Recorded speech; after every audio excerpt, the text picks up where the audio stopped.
Hello student, आइए आज हम टेंस के पार्ट 3 पर स्टार्ट करेंगे। हमने पिछले टेंस में देखिए पढ़ा था प्रेजेंट इंडेफिनिट टेंस। आज हम पढ़ेंगे प्रेजेंट कॉन्टिन्यूअस टेंस। क्या पढ़ेंगे? Continuous tense. वो भी किस टेंस का है? ये प्रेजेंट का कॉन्टिन्यूअस टेंस, जिसकी देखिए यहाँ पे मैंने आपको पहले से ही नोट कर दिया है, देख लीजिए। इंट्रोडक्शन क्या है? कैसे हम पहचानेंगे कि कोई भी सेंटेंस, जो भी आपको हिंदी में सेंटेंस आते हैं, तो आप उनको कैसे पहचानेंगे कि ये सेंटेंस किस टेंस का है? तो उसके लिए आपको हेल्प सबसे पहले जो है इंट्रोडक्शन देखना होता है। जैसे इस टेंस का इंट्रोडक्शन दिया है कि जिन वाक्यों के अंत में रहा है, रही है, रहे हैं या फिर रहा हूं आदि शब्द आते हैं, वे सेंटेंस प्रेजेंट कॉन्टिन्यूअस टेंस के अंतर्गत ट्रांसलेट किए जाते हैं। देखिए कह रहा है कि इंग्लिश में आप इन सेंटेंसों को ट्रांसलेट जो करते हैं, तो सबसे पहले आपको उसका जो है इंट्रोडक्शन मालूम होना चाहिए, पहचान मालूम होनी चाहिए। यानी कोई भी सेंटेंस लाइक आप ले लीजिए, मैं यहाँ पे देखिए लिख रहा हूँ, जैसे कि कोई एग्जाम्पल के रूप में हमने ऐसे लिख दिया यहाँ पर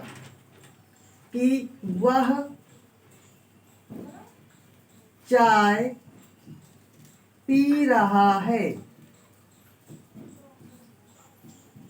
एक सेंटेंस हमने लिखा, यह मैदान, वह कर देते हैं, वह मैदान में दौड़ता है। तो इन दोनों सेंटेंसों से पहचान हमें करना है। तो देखिए पहले वाले सेंटेंस के लास्ट में कहा ना उसने आपका कंटिन्यूअस में कि वाक्यों के अंत में, यानी वाक्य, यानी ये वाक्य है, इसके अंत में इनमें से कोई भी ये शब्द आ सकता है। जैसे यहाँ पे आया रहा है, तो इससे हमें ये पता चला कि ये सेंटेंस आपका प्रेजेंट कंटीन्यूअस टेंस का सेंटेंस है। लेकिन दूसरा दौड़ता है, और आप लोग याद करिए, मैंने पिछले पार्ट में आपको दिखाया, लिखवाया भी था और बताया भी था कि जिन सेंटेंस के लास्ट में ता है, ती है, ते हैं इत्यादि शब्द आते हैं, वे प्रेजेंट इंडेफिनिट टेंस के अंतर्गत बनाए जाते हैं। देखिए इसलिए यहां से आप समझ लीजिए ये सेंटेंस आपका इसी टेंस का है, और ये सेंटेंस आपका पार्ट 1 में जो मैंने पढ़ाया प्रेजेंट इंडेफिनिट टेंस, उस टेंस में इसका ट्रांसलेशन करेंगे। आइए आगे, जब समय व्यर्थ ना करते हुए हम आगे बढ़ते हैं। देखिए यहाँ पर आपका पहला, हर एक टेंस में वैसे तो 3 टाइप्स के आप सेंटेंस पढ़ते हैं, तो जिनके आप ट्रांसलेशन करना सीखते हैं हर एक टेंस में। जैसा कि इसमें आपका पहला सेंटेंस है अफर्मेटिव सेंटेंस। तो अफर्मेटिव सेंटेंस का मतलब होता है साधारण वाक्य। इसको आप लोग दूसरे वर्ड में एक दूसरा इसका सिनोनिम्स यूज करते हैं, सिंपल सेंटेंस कहते हैं। तो दोनों चीजें एक ही हैं, ठीक है ना, इसमें कंफ्यूज मत होइएगा। तो देखिए अफर्मेटिव सेंटेंस में रूल्स कौन कौन से फॉलो होते हैं, तो वो हम आपको बता रहे हैं।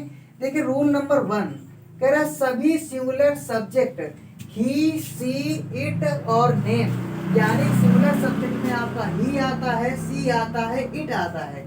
इसके अलावा आपका कोई नेम आ जाए। अब नेम में कोई भी नेम हो सकता है, नेम एज ए नाउन, यानी कि जैसे कि नाउन आपने पढ़े होंगे, नाउन में क्या मतलब होता है कि सारे नेम आ जाते हैं, चाहे वो कोई पर्सन हो, चाहे वो कोई प्लेस हो, थिंग्स हो, चाहे वो कोई आपका बर्ड्स नेम हो, कुछ भी हो, एनीवन, नेम होना चाहिए। अगर वो नेम है तो वो आपका सिंगुलर सब्जेक्ट के अंतर्गत आता है। तो सिंगुलर सब्जेक्ट आपने देख लिया, ही, सी, इट, नेम। इन सभी के साथ में आपको हेल्पिंग वर्ब के रूप में इज का यूज करना होता है। किसका यूज करना होता है? इज का यूज करना होता है। सेकेंड नंबर देखिए, आई के साथ एम हेल्पिंग वर्ब का यूज करते हैं। एक आपका कॉन्टिन्यूअस में आपका ये आई एक ऐसा सब्जेक्ट होता है जो कि एक प्लूरल होता है, लेकिन कॉमनली इसके लिए सिर्फ क्या यूज करते हैं? हेल्पिंग वर्ब एम का यूज करते हैं। इस आई के लिए हम लोग यहाँ पर एम का यूज करते हैं। आइए देखिए तीसरा रूल आपका दिया है plural subject we you they. देखिए मैंने आपको पिछले पार्ट में बताया भी था कि वी यू दे के साथ में आई जुड़ा हुआ था, लेकिन यहाँ पे आई क्या हो गया, एम के साथ में एडजस्ट हो गया। इसका काम्बो इसके साथ ज्यादा अच्छा लगता है, इसलिए ये इसके साथ में कन्वर्ट कर दिया गया। शेष जितने भी आपके ये दिख रहे हैं वी यू दे, ये आपके प्लूरल सब्जेक्ट में आ गए। इन सभी के साथ में आर हेल्पिंग वर्ब का यूज करते हैं। किसके साथ में, इन सभी सेंटेंस के साथ में आर सभी वर्ड के साथ में आर हेल्पिंग वर्ब का यूज करते हैं। 4 नंबर देखिए, 4 नंबर में आपका रूल्स दिया है इस टेंस में वर्ब की आईएनजी फॉर्म का यूज करते हैं। आप लोगों ने वर्ब पढ़ी होंगी, वर्ब के पार्ट आपने पढ़े होंगे। एक पढ़ा होगा आपने हेल्पिंग वर्ब, एक आपने पढ़ा होगा ऑक्सिलरी वर्ब, एक आपने पढ़ा होगा अनऑक्सिलरी वर्ब, एक आपने पढ़ा होगा ट्रांजिस्टिव वर्ब, एक आपने पढ़ा होगा इनट्रांजिस्टिव वर्ब, यानी कई तरह की वर्ब की। लेकिन उसके साथ ही साथ वर्ब की कुछ फॉर्म होती हैं, यानी उनकी अवस्थाएं होती हैं। 3 प्रकार की अवस्था में होती हैं आपकी। पहली आपकी जो है फर्स्ट फॉर्म होता है, दूसरा आपका सेकंड फॉर्म होता है, तीसरा आपका थर्ड फॉर्म होता है। फर्स्ट फॉर्म को आप लोग प्रेजेंट फॉर्म में कहते हैं, सेकंड को आप पास्ट फॉर्म बोलते हैं, तीसरा आपका परफेक्ट फॉर्म होता है। इसके बाद में एक आपका और आपके चार्ट में देखिएगा अपनी बुक्स वगैरह में, तो आपको लास्ट में एक आईएनजी फॉर्म भी दिखाता है, ठीक है ना। तो इन सभी से आपको जो अब सेंटेंस बनाने होंगे तो आपको ये मालूम होना चाहिए कि किस वर्ड के साथ में कौन सी आईएनजी फॉर्म लगाई जाएगी। क्या होता क्या है कि बहुत सारे वर्ड आपके होते हैं जिनको आप जब आईएनजी फॉर्म में लगाते हैं तो कुछ उसमें लेटर्स मिस कर दिए जाते हैं, इसलिए आपको जो वर्ब की फॉर्म का चार्ट होगा उसे आपको देखना होगा, ठीक है। उसके अकॉर्डिंग आप चेंज करेंगे। तो देख लीजिए ये कॉमन रूल आपका था, टेंस में वर्ब की आईएनजी फॉर्म का यूज करते हैं, यानी इस टेंस के जो भी सेंटेंस आप बनाएंगे ट्रांसलेट करेंगे उसमें जो मेन वर्ब होगी उसमें आप आईएनजी फॉर्म यूज करेंगे। यहाँ पे मैं मेन लिखे दे रहा हूं, आप लोग कंफ्यूज मत होइएगा, मेन वर्ब, ठीक है। आगे देखिए स्ट्रक्चर की बात करते हैं। किसी भी सेंटेंस को बनाने के लिए आपको उसका एक ढांचा पहले से तैयार करना होता है। ढांचे का मतलब है कि आप उसको जैसे एक मकान खड़ा किया जाता है तो पहले उसका मैप बनाया जाता है, उसी तरीके इस भी सेंटेंस को बनाने के लिए, कोई भी सेंटेंस बनाने के लिए आपको उसकी एक संरचना तैयार करनी होती है कि पहले हम क्या रखेंगे, फिर क्या रखेंगे, फिर क्या रखेंगे, इसके अकॉर्डिंग। तो देखिए पहला आपका है आपको सब्जेक्ट, यानी कि आपको उस सेंटेंस का सबसे पहले सब्जेक्ट लिखना है, फिर आपको उस सब सेंटेंस के अकॉर्डिंग जो भी उसमें टेंस लग रहा हो उसके अकॉर्डिंग आपको हेल्पिंग वर्ब, यानी कि आपका अफर्मेटिव सेंटेंस है यहाँ पर और प्रेजेंट कंटीन्यूअस टेंस है, तो उसके अकॉर्डिंग पहले आप सब्जेक्ट बनाएंगे, फिर उसके बाद आप हेल्पिंग वर्ब में इज, एम, आर तीनों में से कोई एक लेंगे और ये सब इस सब्जेक्ट के ऊपर निर्भर करता है। और सब्जेक्ट के ऊपर निर्भर करने के लिए मैंने सारे सब्जेक्ट आपको बता दिए हैं कि किस सब्जेक्ट के साथ में कौन सी हेल्पिंग वर्ब लगती है। और वर्ब की आईएनजी फॉर्म का यूज करेंगे, इसके बाद ऑब्जेक्ट का यूज करेंगे, देन अदर वर्ड आएगा और लास्ट में सबसे मोस्ट इंपॉर्टेंट आपका फुल स्टॉप लगाना नहीं भूलिएगा, नहीं तो आपका सेंटेंस कंप्लीट नहीं माना जाएगा। आते हैं अब हम इसको, आप लोग स्क्रीनशॉट ले सकते हैं, देख लीजिए। और अब हम इसके बाद में कुछ एग्जाम्पल्स अफर्मेटिव सेंटेंस के देखेंगे, ठीक है। मेरे ख्याल से आप लोगों ने कर लिया होगा, देखते हैं।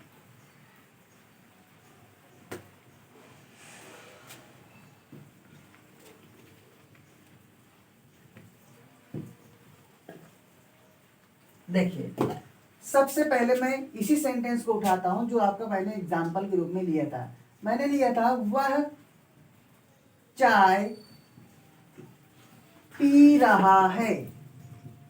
तो देखिए इस सेंटेंस में सबसे पहले हिंदी के सेंटेंस में आप ये ध्यान रखिए कि सबसे पहले हिंदी के सेंटेंस में सब्जेक्ट दिया होता है फिर उसके बाद में ऑब्जेक्ट दिया होता है और उसके बाद में आपकी हेल्प मेन वर्ब दी गई होती है।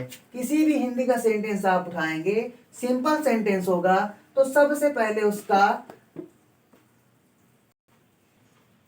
देखिए, हिंदी का सेंटेंस मैंने अभी आपको बताया कि वर्ब पहले आपका हिंदी के सेंटेंस में सब्जेक्ट आता है, उसके बाद में आपका ऑब्जेक्ट आता है और फिर आपकी मेन वर्ब दी होती है। हिंदी में थोड़ा सा उल्टा रहता है। इंग्लिश में क्या होता है, सबसे पहले सब्जेक्ट, फिर हेल्पिंग वर्ब, फिर मेन वर्ब, फिर ऑब्जेक्ट आता है। ये बात आपको समझ में आ गई होगी।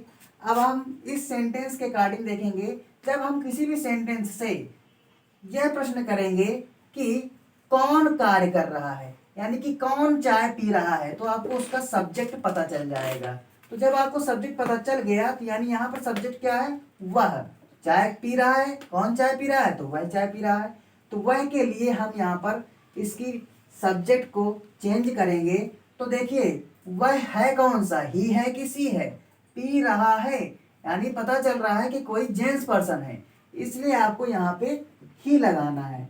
देन आपको सब्जेक्ट बना दिया आपने। अब ही के अकॉर्डिंग, ही सिंगुलर सब्जेक्ट है, जिसके अकॉर्डिंग इसके साथ में हेल्पिंग वर्ब क्या लगेगी, इज लगेगी। इसलिए हम यहाँ पर क्या लगाएंगे, इज लगाएंगे। देन ही इज हो गया, हेल्पिंग वर्ब आपकी लग गई। अब आपका मेन वर्ब जो है पीना, अब पी रहा है, पीना होता है ड्रिंक, माने क्या होता है, ड्रिंक मीन्स पीना होता है। लेकिन आप लोग एक चीज ध्यान रखिए, जब भी इंग्लिश में ट्रांसलेट करते हैं तो पीने में भी दो चीजें होती है, गर्म पदार्थ और ठंडे पदार्थ होते हैं।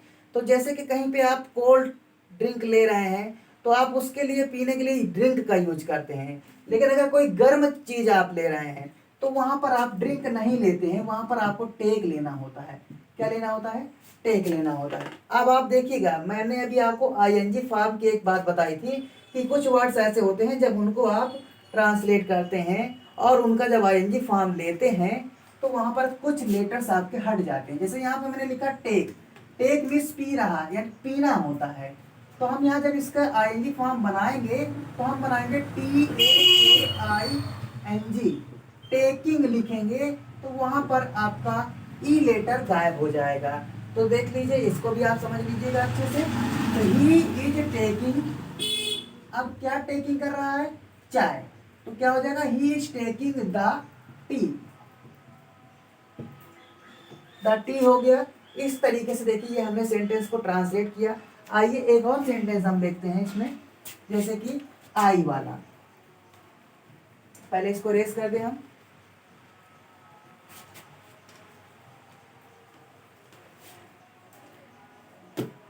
देखिए, जैसे हमने लिखा, मैं किताब देख रहा हूं, सिंपल सेंटेंस है, सिंपल है, और उसके अकॉर्डिंग पहला वर्ड आपका क्या है, सब्जेक्ट है हिंदी के अकॉर्डिंग। तो सब्जेक्ट की स्पेलिंग बनाया आपने आई, दूसरा वर्ड आपका ऑब्जेक्ट है, तीसरा वर्ड आपका यहाँ पर मेन वर्ब है इंग्लिश के अकॉर्डिंग। तो इस मेन वर्ब को लाने से पहले आई के साथ इसकी हेल्पिंग वर्ब का यूज करेंगे। हेल्पिंग वर्ब आई के साथ एम लगाई जाती है, इसलिए हम यहाँ पर एम लगाएंगे, आई एम। आई एम के बाद में हम इसकी मेन वर्ब का यूज करेंगे, देखना, देखना होता है सी माने, तो सी की जब आप आईएनजी फॉर्म लगाएंगे तो SEEING, सींग हो जाएगा। इसके बाद में क्या सींग कर रहा है, बुक को, तो सींग द बुक यूज करेंगे। आपको मालूम होगा कि जितने कॉमन नाउन्स होते हैं इन सभी के साथ में द का यूज होता है। टी भी आपका कॉमन नाउन है और आपका बुक भी कॉमन नाउन है। ओके, आगे एक सेंटेंस का और देखते हैं जिसमें आपका कोई प्लूरल सब्जेक्ट ले लेते हैं, वी यू दे से। जैसे हमने लिखा, हम बाजार जा रहे हैं।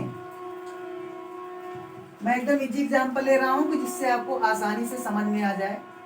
वी, हम आपका सब्जेक्ट है, इसके अकॉर्डिंग यहाँ पे आप लगाएंगे वी। वी के साथ आपको प्लूरल सब्जेक्ट के रूप में वी यू दे के साथ में आर का प्रयोग करते हैं। तो देखिए वी, वी के साथ में आप आर का यूज करेंगे, तो वी हो, वी के साथ आर लगा दिया, वी आर जा रहे हैं यानी कि गो होता है, और गो की आईएनजी फॉर्म गोइंग होती है। देखिए इसमें कोई भी लेटर चेंज नहीं हुआ, यहाँ पर लेटर चेंज हुआ था, ई हट गया था, यहाँ पे लेटर नहीं चेंज हुआ। तो इसलिए आपको आईएनजी फॉर्म को एक बार अच्छे से जो है अपनी जहाँ पर वर्ब्स की फॉर्म दी हो ग्रामर की बुक में, वहाँ पे जरूर चेक कर लीजिए। आगे देखिए चलते हैं, we are going to market. अब देखिए यहाँ पर हमने मार्केट के साथ में टू लगाया। बहुत सारे वर्ड ऐसे होते हैं जिनके साथ में आपको टू लगाना कंपलसरी होता है, जैसे कम आ जाएगा, गो आ जाएगा, ठीक है ना। तो इनके साथ में आपको टू का यूज करना होता है, और टू आपका एक प्रकार का प्रीपोजिशन होता है जो सेंटेंस में ऐड किया जाता है, वो भी इंग्लिश के सेंटेंस में ट्रांसलेट करने के लिए। आगे देखिए ये आपका कंप्लीट हो गया। अब हम निगेटिव की ओर चलेंगे। तो निगेटिव के लिए एक मिनट,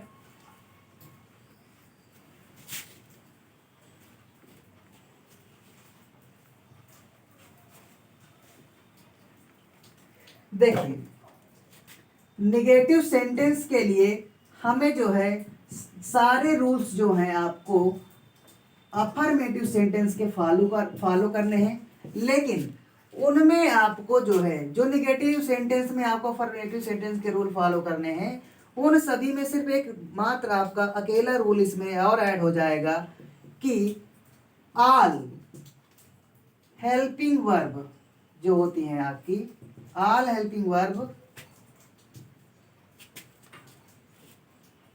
यूज विद नॉट, यानी कि सभी हेल्पिंग वर्ब के साथ में आपको नॉट का यूज करना है। और मैं अब सीधे इसका स्ट्रक्चर बताऊंगा, क्योंकि आपको सारे रूल उसी के अकॉर्डिंग फॉलो करने हैं, इसलिए आप लोग उसी को आप लोग ध्यान से देख लीजिएगा। देखिए स्ट्रक्चर में आपको सबसे पहले सब्जेक्ट बनाना है, सब्जेक्ट के बाद में helping verb is am are बनाना है, फिर आपको इसके बाद में सब्जेक्ट इज करना है, क्योंकि हेल्पिंग वर्ब के साथ में नॉट मैंने बताया अभी आपको।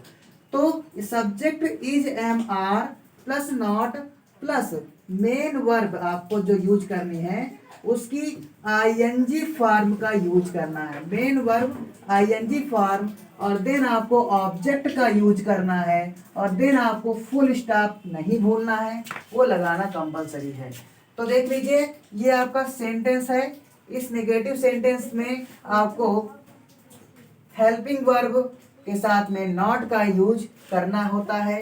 तो आइए इसी स्ट्रक्चर के अकॉर्डिंग मैं इन्हीं सेंटेंस में आपको चेंज करके बता देता हूँ। जैसे मैंने लिखा वह चाय पी रहा है, तो वह चाय पी रहा है की जगह मैं लिख दूं वह चाय नहीं पी रहा है। तो देख लीजिए मैंने लिखा वह चाय नहीं पी रहा है। सिर्फ आपका अगर चेंजमेंट होगा तो ही इज के बाद में क्या लगेगा आपका अकॉर्डिंग टू नेगेटिव सेंटेंस, आपको यहाँ नॉट यूज कर देना है। देखिए आगे आपको से सारे जो भी रूल्स थे उसी के अकॉर्डिंग आपने फॉलो करना है, जैसे कि मैंने यहाँ पे किया हुआ है। फिर जैसे यहाँ पर इस सेंटेंस की बात की जाए, मैंने लिखा है मैं किताब देख रहा हूँ। मैं अगर इसको निगेटिव में चेंज करूँ तो मैं इसमें लिख सकता हूँ मैं किताब नहीं देख रहा हूँ। क्या होगा, नहीं देख रहा हूँ।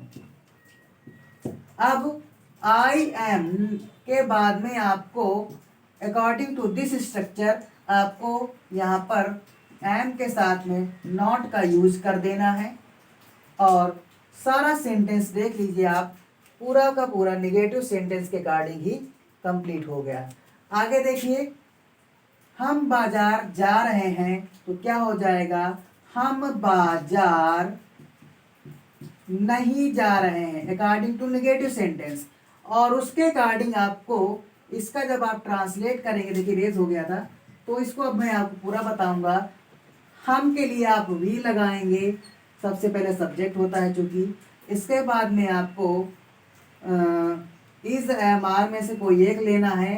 तो रूल्स में मैंने आपको लिखाया था वी आर दे के साथ में, वी यू दे के साथ में आर का प्रयोग करते हैं। तो मैंने वी के साथ आर लगा दिया और इस स्ट्रक्चर के अकॉर्डिंग नॉट लगेगा यहाँ पर, तो नॉट लगाएंगे। और फिर आपका मेन वर्ब है, मेन है को कि आईएनजी फॉर्म गोइंग होगी। और कहाँ जा रहे हैं, मार्केट जा रहे हैं, तो गोइंग टू मार्केट आपका लास्ट में आ जाएगा। और इस तरीके से आपका ये सेंटेंस भी कंप्लीटली ट्रांसलेट हो गया। आइए अब हम इंट्रोगेटिव सेंटेंस में चलते हैं। तो देखिए इंट्रोगेटिव सेंटेंस में आपका दो तरीके के आपके इसमें सेंटेंस आते हैं। पहला आपका दिया है जब सेंटेंस की शुरुआत क्या शब्द से हो तो आपको इस स्ट्रक्चर का यूज करना है। यानी कि सबसे पहले जब भी कोई भी सेंटेंस किसी भी क्वेश्चन वर्ड से स्टार्ट होता है तो आपको वहां पर is am are helping verb plus subject plus verb की ING form plus object plus other word plus question mark का यूज करना होता है। देन आप देख लीजिए आपका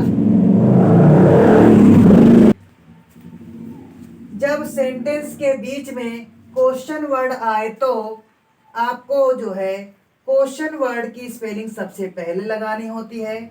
फिर आपको इज एम आर का यूज करना है, देन सब्जेक्ट, देन की ING form, then object, then other word, then question mark. एक चीज का ध्यान रखिएगा, लास्ट में क्वेश्चन मार्क लगाना मत भूलिएगा। सबसे इंपॉर्टेंट थिंग्स होती है आपकी क्वेश्चन मार्क लगाना। आइए एग्जांपल देखते हैं। देखिए इस सेंटेंस की स्टार्टिंग जो है क्या से शुरू हो रही है, क्या हो रही है, क्या से हो रहा है, क्या क्या है, एक क्वेश्चन वर्ड है जिसके अकॉर्डिंग आपको इस सेंटेंस में पहले वाले स्ट्रक्चर को यूज करना है। यानी कि इस स्ट्रक्चर का यूज करना है और इसमें आपको जो है सबसे पहले helping verb is am are को लगाना है।